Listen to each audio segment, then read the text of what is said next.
কুমারগঞ্জ থানা এলাকায় সাইবার প্রতারণার অভিযোগে ৩ যুবককে গ্রেপ্তার করল দক্ষিণ দিনাজপুর সাইবার ক্রাইম থানার পুলিশ।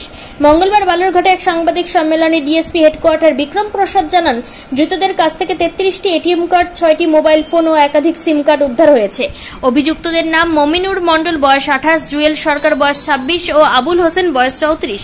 তিনজনেরই বাড়ি কুমারগঞ্জ ব্লকের বিভিন্ন এলাকায়। মমিনুর কালনা এলাকার বাসিন্দা, জুয়েল বিশ্বনাথপুর ও আবুল দত্তমাটি এলাকার বাসিন্দা। অভিযুক্তরা সাইবার প্রতারণার ঘটনায় প্রাপ্ত অর্থ এ জেলার বিভিন্ন মানুষের অ্যাকাউন্টে হাতিয়ে নিয়ে সেখানে রাখার কাজ করছিল বলে পুলিশ জানিয়েছেন। ধৃতদের 6 দিনের পুলিশ হেফাজতের আবেদন জানানো হবে আদালতের কাছে। তদন্তে আরো তথ্য সামনে আসতে পারে বলে মনে করছে পুলিশ। থানা এলাকায় সাইবার রিলেটেড যে ফ্রড, বিশেষ করে তার মধ্যে ফিনান্সিয়াল ফ্রড, সেই ফিনান্সিয়াল ফ্রড কিন্তু বিভিন্ন জায়গা থেকে রিপোর্ট হচ্ছে এবং আমরাও জানতে পারছি যে ফিনান্সিয়াল ফ্রডের যে টাকাগুলো, সেই টাকাগুলো আমাদের এলাকায় বিভিন্ন অ্যাকাউন্টে ট্রান্সফার হচ্ছে।